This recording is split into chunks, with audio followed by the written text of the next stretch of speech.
Hi everyone. Today Miss Houghton or Elisa asked me to read chapter 5, When Bad Stars Cross and Worlds Collide. Most certainly I most certainly will not surrender, said Wish. You cheated. Wizards don't play by warrior rules, said Czar. Cheat of a wizard. Wickedness of a warrior, curse maker, forest poisoner, child eater, magic destroyer. You may be ground by the teeth of the great gray ogre into pieces that are smaller than the eyes on lice on a fly. Cursed Czar. Both Czar and Wish were cold and tired and had just had a terrible fight. Fear and anger turned Fear and terrible fright. Fear. Both Czar and Wish were cold and tired and just had a terrible fright. Okay. Fear and turned into anger as it so often will, and they settled easily into shouting the kind of insults and nasty language at each other that have been exchanged between wizards and warriors since the warriors first invaded from across the seas, and the two sets of humans met in battle in the woods centuries before. Czar's face was flushed with temper and held the sword over Wish's head in such a purposeful fashion that Bodkin shouted out, "Don't kill her, she's the daughter of Queen Cytorax, and if you kill her, Queen Cytorax's revenge will be terrible." Czar stared at Wish in astonishment. Czar stared at Wish in astonishment. "Oh, daughter of Queen Cytorax, but you can't be." Queen Cytorax was a legend in the forest, known for her cruelty and height and pitiless warrior strength. How could this tiny matchstick of a girl be scary Queen Cytorax's daughter? A daughter of Queen Cytorax, kill her, kill her, kill her, kill her, hissed the sprites, creeping through the air toward Wish, their bows loaded with the most deadly of their curses. One word from Czar, and they would let them fly. What? Anyway, Czar had always boasted that if he ever met an enemy, he would kill them instantly. But boasts are one thing, and actually killing a real-life girl your own age who is right in front of you and clearly terrified, though trying not to be, with a sword you have just cheated her out of, well, that's quite another. And Czar found he could not do it. My ancestors would have done it, thought Czar guiltily. Luther would not have hesitated, but Czar paused uncertainly, and then, to his further surprise, he found himself being attacked by what appeared to be a spoon, making ferocious lunges and rapping him painfully on the head. "I'll call off my spoon if you call off your bear," panted Wish. To the disappointment of the sprites, who were hissing like hornets, Czar lowered the enchanted sword and gave a sign to his bear, who let Bodkin go with a grunt. The enchanted spoon stopped rapping Czar on the head and gave him a small apologetic bow and hopped back down to Wish. The wizard and warriors stared at each other in amazement, with hostile and suspicious, but also curious. "I am Wish, daughter of Cytorax, queen of the warriors," said Wish, "and this is my assistant bodyguard, Bodkin. Who are you?" "I am Czar the Magnificent, son of Encanzo, king of wizards," said Czar. "These are my companions, my wolves, my bear, my snowcats, King Cat, Night Eye, Forest Heart, my bear Caliburn, my giant Crusher, and my sprites Ariel, Mustard Thought, Triffin Storm, Hinky Punk, and Time Lost." The sprites weaved viciously around the warriors' heads, sparking and burning menacingly. Don't forget us, squeaked.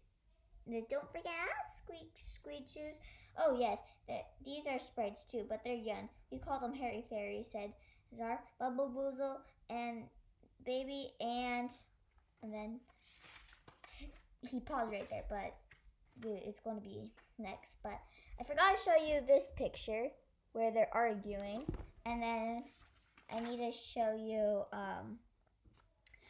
I am Sar, magnificent son of Encanzo, king of wizards, or whatever he said. Squeeze juice, whispered Squeeze juice into Bodkin's ear. Suddenly and alarmingly. Okay, I'll just go back here, actually. Oh yes, these are sprites too, but they're so young we call them hairy fairies, said Czar, Bumbleboozle, and the baby, and Squeeze Juice, whispered Squeeze Juice into Bodkin's ear. Suddenly and alarmingly, the long trail of his antenna sent goosebumps all over Bodkin's scalp as Bodkin flapped him desperately away. Wish gave a sigh of jealousy as she looked at Czar's companions, particularly the sprites. She reached out a hand to the one Czar called Squeeze Juice, which was a funny-looking little thing, furry as a bumblebee. I'm afraid that Squeeze Juice bit her. Wow, said Wish, sucking her fingers. Sprites are tougher than I expected. They're kind of violent, and they don't seem to like me very much. Of course they don't like you, you stupid warrior, said Czar. Your wicked mother captures our giants and dwarves and sprites in her terrible traps, and then we never see them again. But my mother doesn't kill the sprites and she captures, said Wish. She just has the stone that takes away magic, and she keeps in her dungeons, and all she does is mercifully removes their magic by placing them upon the stone. Wish's voice trailed off as she remembered how much she didn't want the spoon to have its magic removed. In a completely painless process, Bodkin prompted her. And you think that does not kill them? Hissed Triffenstorm. Why not just remove their hearts entirely?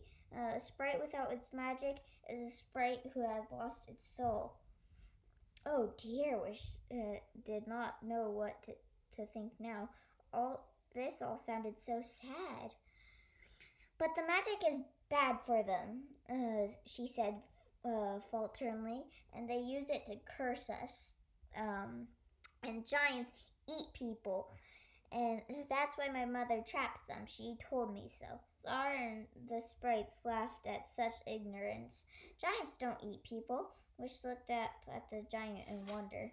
Here's the picture.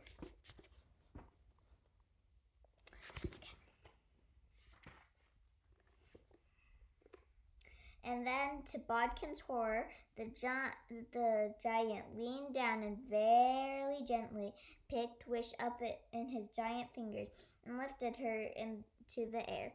It should have been frightening, but the giant moved so slowly, and his fingers were around her so comfortingly huge that all Wish felt as she rose up into the treetops was excitement at the new experiments.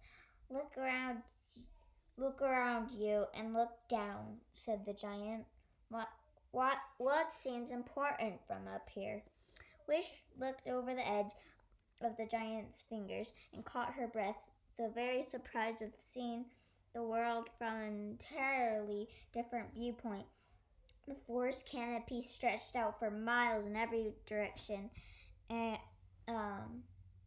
the night sky above was crammed with stars that went on forever. Down below, the humans were as small as sprites, and the sprites, and the sprites were just glowing flecks of dust. One of the humans, Bodkin, was shouting something. Put her down! But it was such a long way that Wish had trouble hearing him. And his anxiety seemed from the vantage mistaken and missing the point. The forest is important, said Wish. And the stars. Correct, smiled the giant. Look into my eyes. Do I look like the kind of person who would eat human beings? The giant's face was covered with a network of wrinkles and laughter lines like the wandering paths of an old map, and his eyes were kind and wise.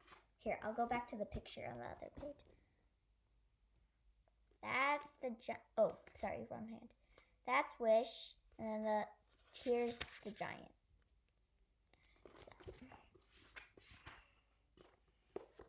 No, said Wish, you don't. Correct again, said the giant.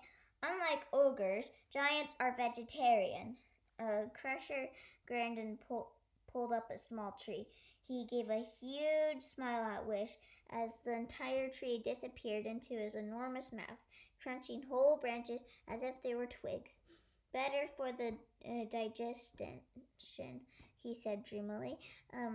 The first bits of seeds of doubt about all that she had been told about magic creatures were sown in Wish's mind when she looked up at the giant's kind face, laughing so loudly at his own bad joke.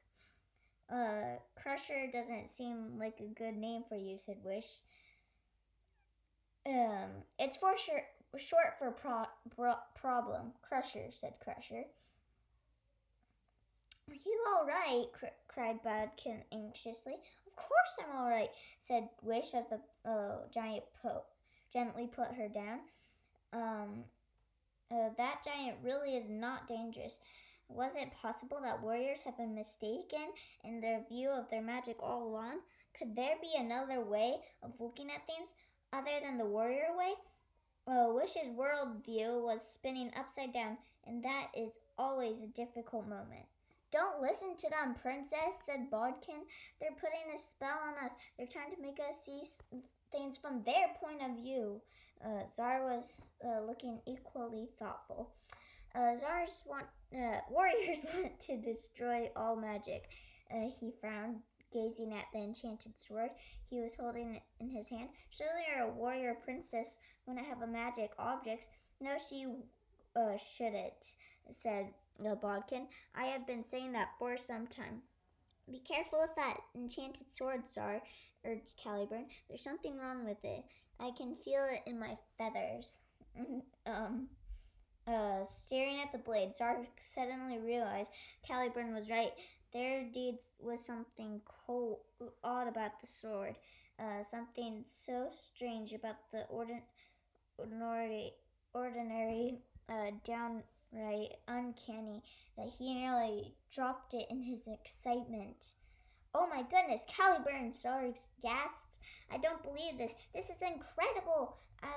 I'll tell you what's wrong with this sword. It's made out of iron. So is the enchanted spoon. They're iron and magic mixed together. Unbelievable. Inconceivable. Impossible, Caliburn gasped. Where did you get this sword? Breathed Zar, turning it over in his hands. I found it in the corridor, but it's an enchanted sword, so I think it made its way out of my mother's dungeons on its own, said Wish, her heart sinking. It's not your sword, Zar. It belongs to my mother. Give it back right now. Wish made a grab for the sword, and Zar whisked it out of her reach, Night Eye stepping between them, growling warningly so she couldn't get any closer. Hang on a second, said Zar. What's that? Zar noticed for the first time the words written on the blade. Once there were witches. The hair stood up on the back of his neck. Zar turned the sword over and read the words on the other side. But I killed them. After the word them, there was an arrow that pointed to the tip of the sword where something was now glistening. A single drop of green blood. The three humans looked at the green stain, slightly smoking. Don't touch it, screamed Caliburn. Don't touch it! Don't touch it! Leo. 6. The next chapter is chapter 6. Be careful what you wish for. And that'll be it for right now. Um,